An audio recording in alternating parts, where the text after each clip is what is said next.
Well, hello, good morning, good evening, good morning, and good evening, and good afternoon, wherever you are in the world. This is Andrew Turner, host and founder of the G&T Sessions podcast. And today we have a beautiful, amazing guest from an amazing place in the north of England, Mr. James Mulvany. Welcome, James. Hi, Andrew. How's it going? It's going good. How's it going with you, dude? Yeah, good. I must start by saying I actually have a G&T right here Whoa. for this podcast. I mean, it's Friday afternoon. It's kind of just about acceptable drinking time, so I was like, why not? That's a big measure as well. What kind of gin is it? It's it's rhubarb gin and lemonade. Oh, is it? Yeah. Which brand? Which company? Do you know? Now you're asking. I can't remember. I know we're not supposed to have advertise on this podcast. It's not sponsored by anybody yet.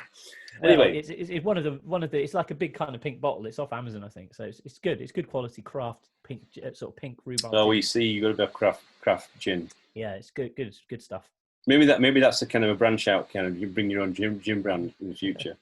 Yeah. So we met a while ago, and obviously I'm a customer, I think, of your beautiful service. Yes. So what gets you up in the morning, then, Mr. Mulvany? Can you explain to the audience what you do? Yeah, well, I'm an entrepreneur, and I've run three different sites, if you like, at the moment through two different companies. So I have radio.co, which is a live streaming and broadcasting platform for the radio industry, podcast.co, which is a platform to enable people to create podcasts and submit them to Spotify and Apple Podcasts, etc. And then also more recently, we've launched matchmaker.fm, which is a platform. We're building it like Tinder for podcasters. So it's connecting podcasters with great guests. So they're all doing things very complementary, slightly different audiences, but we have a lot of fun. And I think in terms of what gets me up in the morning, well, I've always had gin and tonic. Gin and tonic gets gin and tonic. Well, that stops you getting up the following morning, doesn't it? Really, but I've always had different kinds of businesses, and I think I'm naturally quite a motivated person. I think I've never really had sort of much struggle with that. I've always been. So what? Let me ask the question: what time do you get up in the morning? Well, it varies normally between kind of 7 and 8. What? Come on! I think you're going to say 4:30 a.m. or 5 a.m. Something like that. I don't understand. There's sometimes if people say, really successful people get up ridiculously early and they're working late at night. Well, no, I think I've always been a big believer of, you need to have a good work-life balance. And, if you can't get everything you need done within 9 to 5, well, hire more people to do it for you. That's always been my philosophy. Like, just, if you're stressing out and you haven't got time to breathe because you're so busy, well, you're not running your organization right. So I've always been a very big believer of delegating and hiring the best talent to get the best results. Really, that's been my driver. So that's a good segue to, I suppose, your backstory. So what you said you sound like you're running multiple businesses.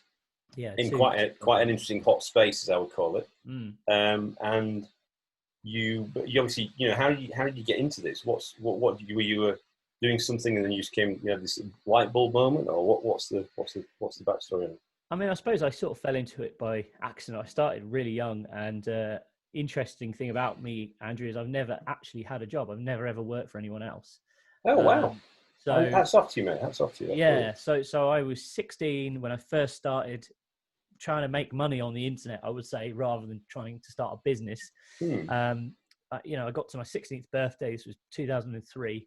Got a PayPal account. I think you had to be 16 to get a PayPal account or something. Yeah. So I kind of then set about thinking, right, my friends were going off and getting part-time jobs, doing paper rounds or working at McDonald's. I thought, well, how can I make money online? At that age, I'd sort of learned the basics of Photoshop, kind of learning how to build websites. So I just started I was like a kind of handyman, really, just doing odd jobs around the internet. I'd do those little animated banners that used to flash up on websites and annoy everyone. I designed. Oh, them. Yeah. So I designed the display ads banners, kind of. Yeah. And just do bits of Bob's logos and started building websites for people. And I think it was quite interesting because I was doing work for people on the other side of the world. I had no idea if at the time they knew that I was a 16-year-old kid on the other end delivering this service, but it seemed to work. And I think you put yourself out. You basically just put yourself out there. Yeah. And I probably made, I don't know, a couple of $100 over that summer. When I started, my birthday's at the end of May, which is when you go on study leave. So of course you're supposed to really be revising for your exams. Actually, what I was doing was not revising for my exams, but figuring out how I could make some money on the internet, which I thought was a lot more exciting at the time, and I still managed to get some good grades, which I now look back on it, it was quite remarkable. But from 2003, so that's 17 years ago. there, yeah. Wow. So that was it. So I was off, and I never went and got a part-time job. A couple of years later, when I was in sixth form, I then started a business called Wave Streaming, which was supplying streaming media services to the radio industry. And the reason I ended up doing that was because obviously I had already got this sort of fascination for building websites, and I was learning to write code at that point. But also I was considering going into the radio industry as a DJ. Okay. And so I started. You'd be the Manchester equivalent of David Guetta then, basically. Well, yeah, this was actually, I'm not from Manchester, I believe it or not. Really? Down in Guildford in Surrey, so very far away. Posh. Yeah, totally. So yeah, I was that was kind of how I started, and I thought, well, okay, I sort of started doing a bit of work experience, working on different stations in the local area, hospital radio, and then started DJing on some internet stations, and I kind of learned the actual mechanics of how you broadcast online, and really didn't understand anything about servers or anything like that. So I found someone in Australia who did, and sort of launched a site basically selling streaming services. And it was a little bit of a fluke, really, but it just sort of took off. And then probably. So will this be like Napster? Remember Napster? Yeah, so I used to use Napster back then. No, this was just basically supplying to the trade, if you like. So if you listen to a radio station online, we were just facilitating that service. And obviously back then it was quite a new thing still. There wasn't a huge amount of competition. And I was just emailing different radio stations and built a website, was kind of learned a bit of SEO and everything. So, started getting some customers that way. And so it's like effectively a radio station would for you to allow them to basically broadcast that on the internet as a channel. So take their audio from the station and just push it out over the internet. So when someone clicked a button on their website, they could say, "Oh, I could listen to that." Again, back then, 2003, 2004, some stations had that facility, some didn't, but it was all kind of still quite in the It's like internet radio, basically. Yeah, exactly. So that's how I started, and that business then grew from while I was at university, from something that was a bedroom business to when I graduated, I was, it was making me a living, and then I could sort of start hiring staff a couple of years later. So it was just very sort of natural, organic growth. And I suppose really I used that as sort of a guinea pig. I sort of learned my trade. As I say, I taught myself to write code. Don't write any code now. Haven't written any probably for about 8 years. But it was a good sort of solid foundation of learning how to sort of build a profitable internet company, I suppose. Right. And do you still run that today then? Or So we actually closed that down only last year, just because we've since launched another platform called radio.co, which is much bigger and better and very successful now. And with Wave Streaming, we were sort of running it in tandem to begin with, because we used that I used that to fund the development of the new platform probably 5-6 years ago. So and there is a slight difference in the two different businesses, what they were offering. It's a similar industry, but with radio.co, we've just made it more sort of like a cloud-based platform. Not as technically focused as the sort of tools we were using before. So it's the same market, but yeah, we ended up shutting down Wave Streaming last year just because the number of customers on there, it was kind of legacy software, if that makes sense. So we decided to sort of wind it up and merge the two together. So how long have you been? I know you talked about the 3 businesses you're working on. You've got podcasting, radio, and the matchmaker. How long have they been running for then? So radio.co, we launched that July 2015. There's over 4,000 clients now using that software. Right.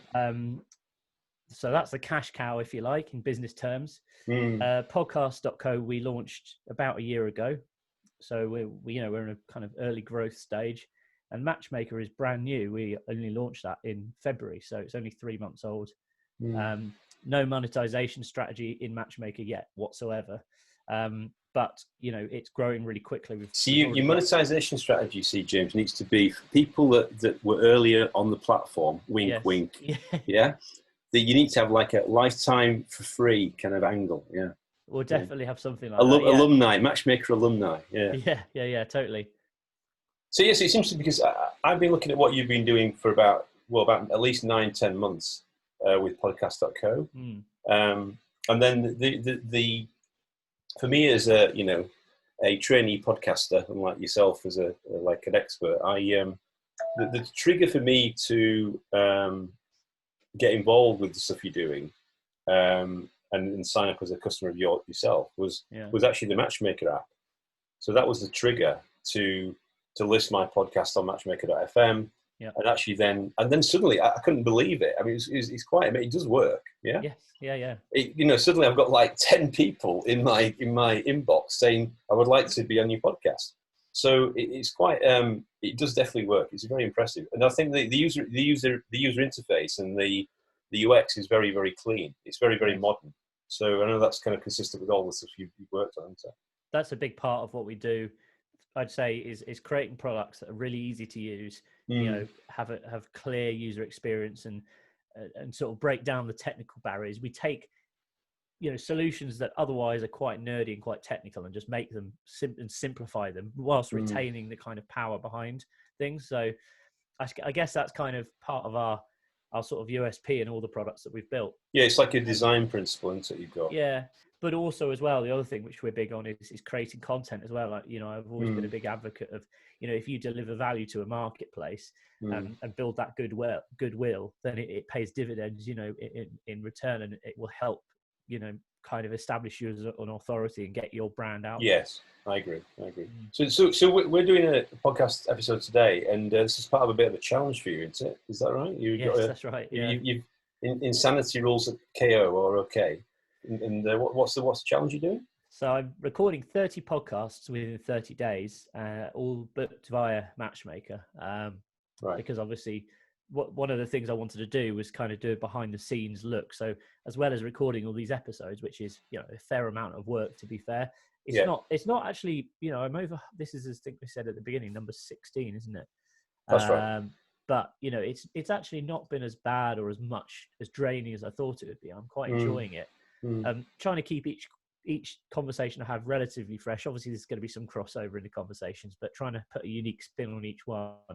But I think that naturally happens anyway. Just because. Well, the question is, have you drunk gin and tonic on any of the podcast episodes? No. See, I did have a beer on one of them, I think. Well, you see, but it's unique. You see, yeah.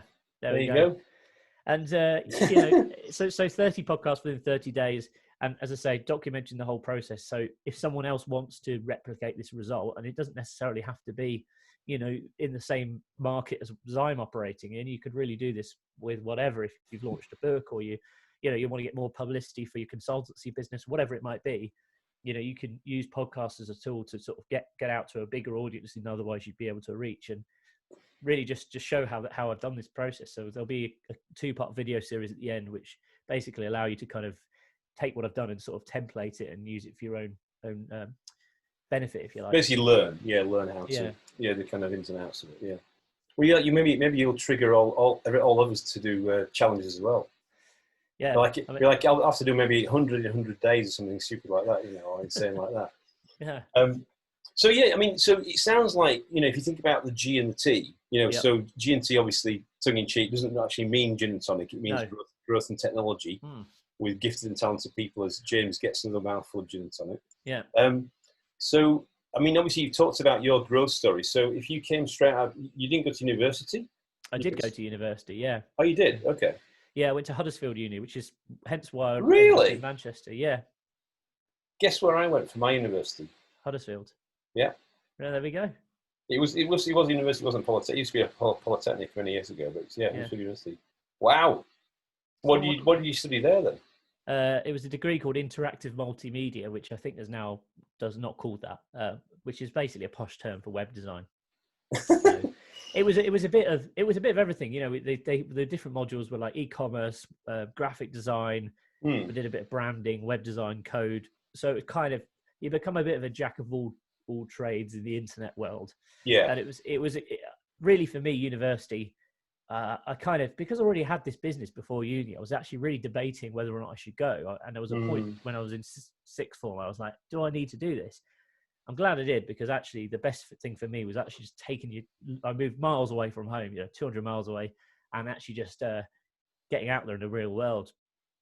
As soon as within a couple of months of moving to university, I moved into, they had a business incubator, so a similar sort of thing to a co-working space now, which was kind of part funded by the university and the EU, so it was kind of subsidized office space. And I moved in with a bunch of other companies, most of which, I was 18 at the time, most of the guys there were all graduates or people who had kind of gone into a corporate career of some sort and then got into their late 20s and decided to start a business. But interestingly, so I've got a question for you. So what was your favourite pub in Huddersfield then? Oh, that's a good question. Well, I used to. What was your favourite nightclub in Huddersfield? Well, Camel Club. Did you ever go to that? Probably. I don't think it was. I don't even know. What year were you at Huddersfield Uni? If you don't mind me asking. I'm not prepared to say on this podcast. It was not last week. Yeah. I mean, I was born in Huddersfield. I'm from Huddersfield originally. Yeah. But I've been down, obviously, south. I've been. I went the opposite way. I went down south with you going up north. There we go. So I've been up down south quite a few decades. So, yeah, I mean, obviously, Johnny's nightclub. You remember Johnny's nightclub? So yeah, Johnny. I've actually met the Johnnies. I've met the brothers. Them before. The proper characters. Oh yeah. It was Johnny's didn't exist when I was at uni. It already gone by that point. I think they'd sold it. Had it? Really? Yeah. Oh wow. Okay, well maybe that's for another episode. We go through the nightlife of West Yorkshire. Okay, so on the tea side, it sounds like you because you went all in on the technical side. Obviously, you learnt it and you learnt the concepts. When you did at university and obviously the stuff you did when you were 16. So. What do you see? What do you see today for people that it sounds like, because my view on this whole thing is that technology now, it's kind of involved in, people are going to be more technology aware. When I started in the technology industry, a while ago, people going, why are you doing that, Andrew? That seems a bit strange, a bit of a strange career path. And now look at the impact of technology on people's daily lives. If people lose this thing, in this mobile phone. Yeah. Then they get all stressed out, etc., etc. That whole life losing a hand or something, isn't it? Yeah. It's exactly. So it's. I think it's good. I find it fascinating that people have now evolved their view of technology. It's now more acceptable and seen as a real serious career path, isn't it? Or I think it's a way changed. of life. Even since when I started, like I was at uni, first year was 2005. So 2005, 2006, and as I said before, I was in this shared office space. And I don't think anyone there, we had, mentors and everything that were kind of assigned to us to try and help us get established. I really just wanted a cheap office. But, these guys didn't really understand or grasp what I did at all. Like even then it was like, so you have a business and you make money on the internet, and how do you get paid then? And it was just still a bit of a foreign concept that you had this kind of business that just literally ran on a computer and you would get money into your bank from people on the other side of the world. And I think a lot of the mentors and everything there, this was just completely, out of their league. Like they had no idea how this was the thing. And that wasn't, that was 15 years ago now. But I think even sort of, 10 years ago, it was still a kind of, very sort of cool space to be. But nowadays, I think there's lots and lots of people who just see this as a viable career. And, it's good. I think you should be encouraging people at a young age. My personal belief is in schools, there is not enough education on things like money and, you learn all this stuff with maths that you never use really in life, like algebra and whatnot. Well, and really they should be teaching about mortgages and leveraging debt. Financial education. The dangers of credit cards and stuff. And I think this slowly but surely seems to be getting there. But like again, the concept of being an entrepreneur, I did business studies for AS level, and it was just the most mind-bendingly boring subject ever. I dropped out after the first half of sixth form because I just couldn't bear it. And now, like when I don't even remember what I was taught. Everything I've learned in business has been, working on the front line and just literally just as an entrepreneur, sort of trying to develop and testing different ideas and making sure you're completely engulfed in your sort of craft almost. I think that's where you learn. And it goes the same with technology. Like some of the best developers I've hired have been self-taught. Right. Yeah. I don't think you necessarily need to go into the tech industry. I don't think qualifications are the be all and end all. I think it's what you know rather than sort of having letters after your name. Yeah, and I mean, it's a very creative activity. think about it, but people sometimes don't appreciate that. I mean, I'll give you one data point, right? So all I can say to you is I was at the university before the internet was created. Yeah. Oh, wow. Okay. So, yeah. Okay, so you probably know 1989. That was around 1989 was when the internet was created. I went to Berners-Lee, so a few years ago. So I was thinking 94, because 94 was when the internet became commercial, I think, wasn't it? Yeah. Okay. So we'll we won't go any further on that point. Anyway, so in terms of your kind of, I was going to ask you about the podcast business because you mentioned that you got 4,000 radio stations on your on the radio.co business. Yeah. How many podcasts are you running these days, and how many people are you hosting in your podcast world? We're about 2,000 on podcast.co. I don't have the exact number in front of me, but yeah, 2,000. Wow. Again, that's grown over a year, and radio.co, it's been in 5 years. It shows the exponential growth in it. I think so. And in terms of Matchmaker, we've got 3,500 users, just about 3,500 over 3 months. Wow. So yeah, I mean, of course it's free, so it's a very easy sell, but the growth of Matchmaker, I must admit, I've launched lots of products and different services and various businesses over the last 15 years. I've never had a product I've brought to market like Matchmaker where the response from users is so positive, and we're getting people singing our praise. I've never had a product like it, so I'm really excited by it at the moment. Well, I mean, my little story, which is, is quite recent, is that if you think about, we were together last week, weren't we? We were on an internet radio show. Yeah. Yeah. Yeah, it was talking about basically podcast guests and that sort of thing, wasn't it? So we were on a panel in France being published to the world with yourself, and actually the first person that came up as one of my potential guests was the other panelist, Mark Brown. So, I mean, how cool was that? I didn't even know. The thing is, I thought the reason David, I think, from my team had been speaking to you. Yeah. And he mentioned to me that there's this guy called Andrew, and he was really, really enthusiastic about Matchmaker. And I said, and at the time, Philippe had asked me to get some guests on, and I kind of know Mark anyway. I've shot some content with him, so I thought, well, I'm sure Mark would be up for it. And then I thought, well, okay, I'll get in touch with you because you seem happy with the platform, and you I kind of wanted someone who was nothing to do with sort of like radio or broadcasting or anything like that. So someone who's completely from the outside to sort of come in and have a chat about the experiences. And and it's funny that then it turns out that you and Mark had already met. I thought you were completely two strangers that would have known each other at all or had any kind of communication. Yeah, he's coming on the show very soon. Actually, in fact, you beat him to get coming on the show, so even a bit more amazing because he's obviously such a busy guy doing what he's doing. So yeah, and he's not got a challenge like you've got at the moment. So so I mean, one of the things I was going to ask you about was it sounds like because if you go through that learning process of actually learning how to be an entrepreneur, learning how to run a business, obviously people have the kind of the highs and they have the peaks and the valleys, as I would call it. Yep. So what were the kind of could you share with the audience, our audience, some of the kind of the things that you've learned on that? What were your peaks and what were your valleys that you learned from that? It's a good question. So I was interested in, this is my story.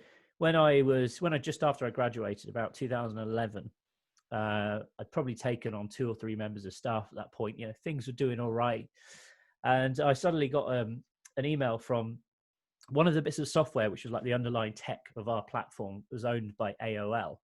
Now, obviously, AOL are a big company, and I got a message from them saying, would you be interested in? We've seen that because we'd innovated around this platform, so it was the core of our system. And it was actually free software. Was it like open source? Yeah. So we built a lot of tech around this to kind of support it. So this was like the underlying tech, but we built like all these fancy tools to sort of complement what it did. And yeah, they said, look, we're looking. Would you be interested in chatting to us? So I sort of said, yeah. Went on a plane to go and see them in New York, and they never said, oh, you need to come and see us. But I thought this has just got to be too much of a good opportunity. Just felt something about this felt good. So I jumped on a plane, went to New York, had a meeting with them, left that meeting, and I had that feeling where I was like, this is going to change my life. This will 100%, if this deal goes through. What, you met Steve Case, did you? No. I met the product manager who was working on this software which we were using, but he even though he worked for AOL, he had no resource, so he didn't have a development team, and it was software they'd acquired in the late 90s, so they really hadn't changed it much. And obviously we come along, we were innovating. Yeah. My initial thought was, well, wow, this could be a potential acquisition. If we do really well with them, they, we continue doing it. But what they wanted to do was basically just start referring us leads, giving us free traffic. So we partnered up with them. The business went from there to there overnight. Wow. And things grew very quickly, and that was kind of my first real taste of success. Went from being a small company to something that was actually generating significant levels of profit.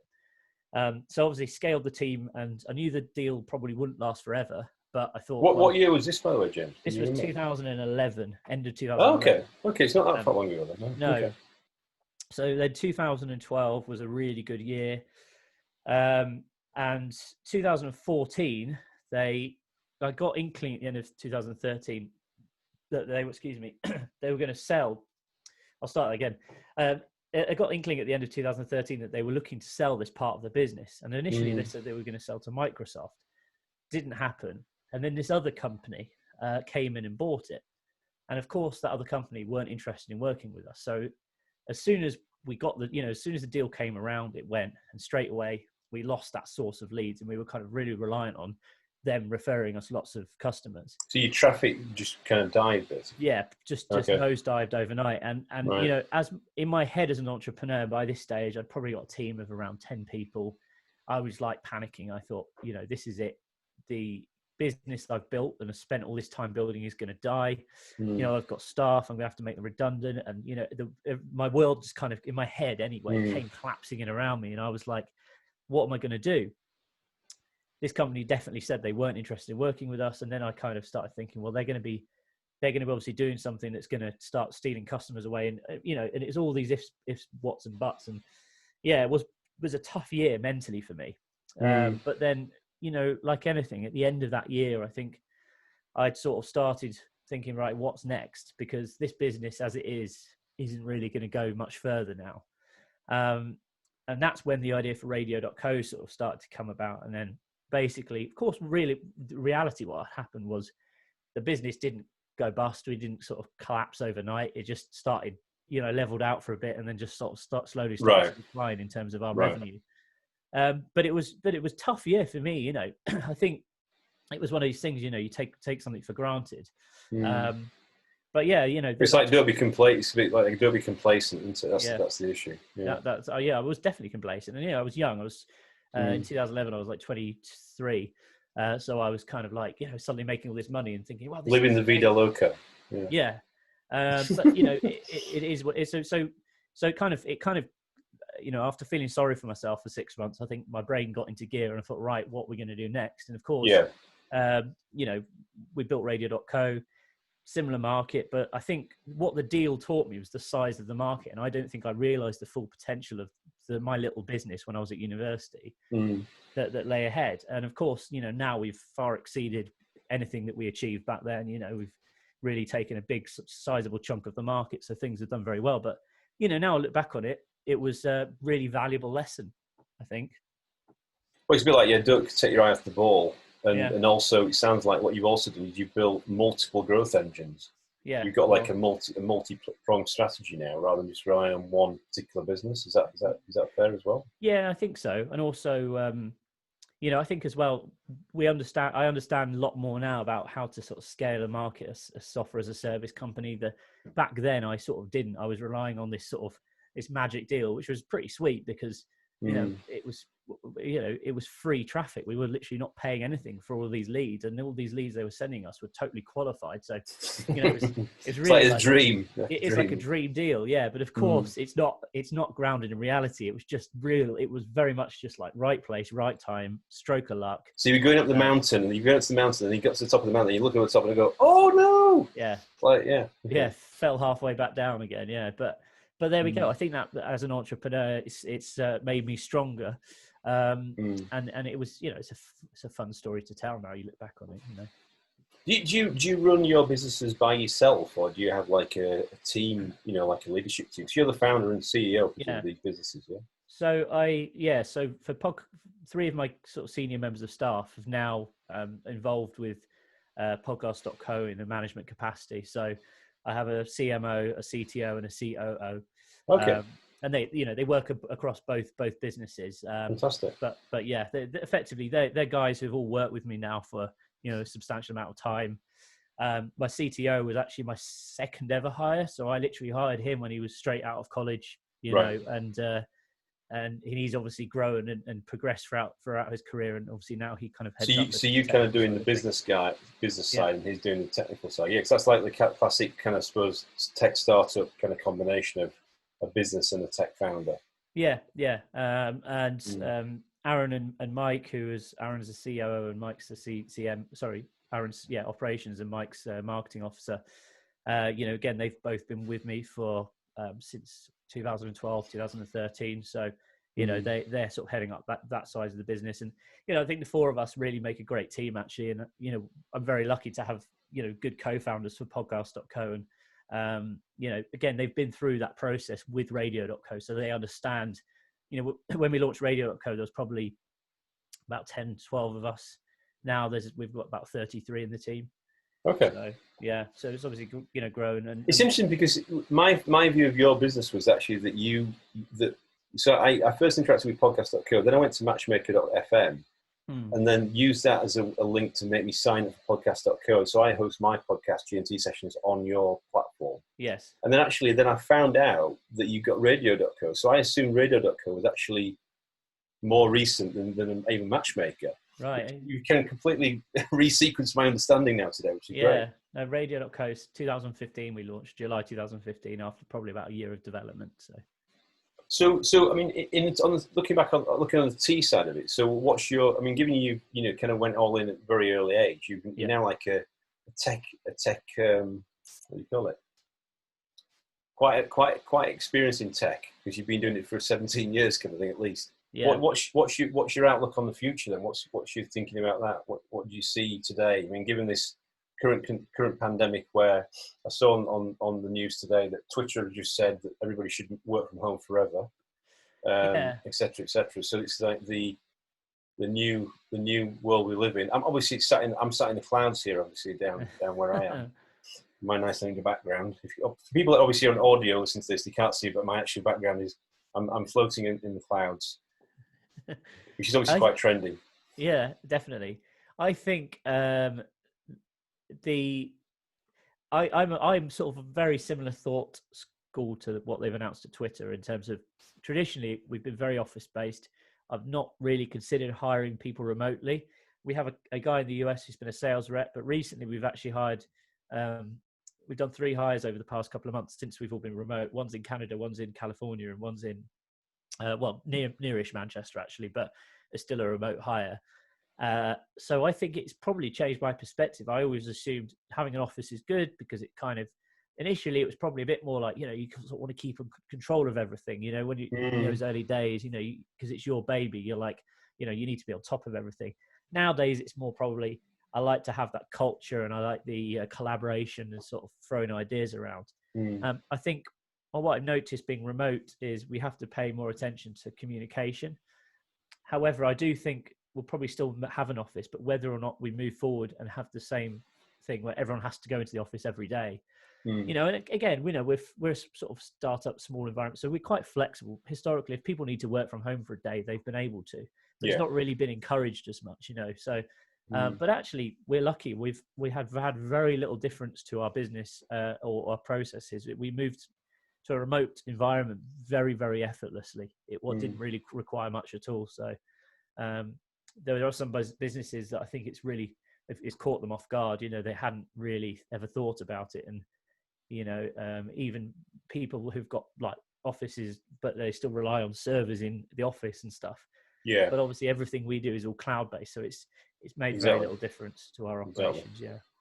Yeah, it's interesting about how some people have adapted very quickly, because it's just their normal day to day. But then some people are kind of, I want to go back to my office with my desktop on my desk. Yeah. Et cetera, et cetera. So it's interesting. So, I mean, it sounds like you've got a fascinating background in your entrepreneurial journey, and it doesn't sound like it's the end of it either. So, I mean, I suppose if you were going to summarize just some kind of lessons from the last couple of decades, nearly, of you having a business, setting it up, getting involved in the tech industry, getting involved in something as hot and sexy as the podcasting world and radio world, what are some of the 3 to 5 takeaways that you'd share with my audience today? Well, I think my 3 sassy commandments, which are basically for my first season 1 of my own podcast, and I always I believe in these. I thought long and hard about these. These are 3 things that I kind of try and instill on the team. Am I allowed to swear? All right, I'll keep it clean. The first one is don't mess around or don't F about, which is basically, come into work, give it your all, focus on what you're doing, and make sure that, you're not sort of procrastinating, you're not sort of going off on tangents, just keep focused. The second is, my mind's gone blank now for some reason. Hang on, let me get these up in front of me. So I'm not. I don't know why my mind's gone blank, to be honest. But maybe it's the gin and tonic. Maybe if you just said the swear word, then maybe it kept you going. Yeah. Sorry. So right, I'm back on track. I've got it in front of me. So the second one is perseverance is absolutely key. Okay. Which is basically, sometimes, and especially as an entrepreneur, this is what I've learned a lot about myself. Particularly back in the uni days, I would register so many different domain names, and I would go like off on tangents and start working on new websites and new ideas. Well, actually, sometimes if you've got something that's working, just keep focused on that, because you can make it grow and make it work even more, rather than thinking, well, it's working now, I can just start doing something else. So you really need to make sure you're persevering on your ideas. And again, sometimes things don't always work to begin with. You've got to reiterate them, you've got to change them, and you've got to try and make sure you adapt to make it work. But just keep stuck on that one thing. So it's like a discipline. Important. It's like a discipline. Yeah. And then the third one, which is I think most important, and I've always really I've always sort of tried to kind of keep this and instill it on people, is be single-minded about what you're doing. It's too easy to get caught up on. I was guilty on this in the early days, about worrying too much about the competition. Oh, what are they doing? Right now, actually, that's really bad. You've got to just do what you think is right and what your customers want. And being single-minded and trying to be a leader rather than sort of a follower, I think is really, really crucial. Those are really good tips, because I think, some of the startups I work with, and some of the people that I work with, all across the world, I'm working with, companies in California, companies in, New Zealand, companies in, Israel, Russia, etc. Those 3 takeaways traverse what you just talked about. Traverse continents, traverse countries. So it's absolutely in the bullseye what you just said there. I think no procrastination, and get on with it, and go all in, basically. And you might, you may send 100 emails out and you may get 2 responses, but those 2 responses can be the kind of the thing that keeps you going. Yeah, absolutely. So fantastic. Well, really good to see you again. Maybe we turn this a weekly session. We were in France last week. I'm in the clouds this week. You're in Manchester. So fantastic. Yeah. Good luck with your challenge. Thanks for coming on the show today. This was James Mulvany of podcast.co, radio.co, and matchmaker.fm. Yep. And I'm a very happy customer. And I'm going to be launching a few more podcasts in 2020. So I'm going to be using your platform again. So just to warn you. And I'll see you soon. Yeah. Thanks for coming on the show. Cheers, Andrew. Have a great day. Take care. Bye-bye.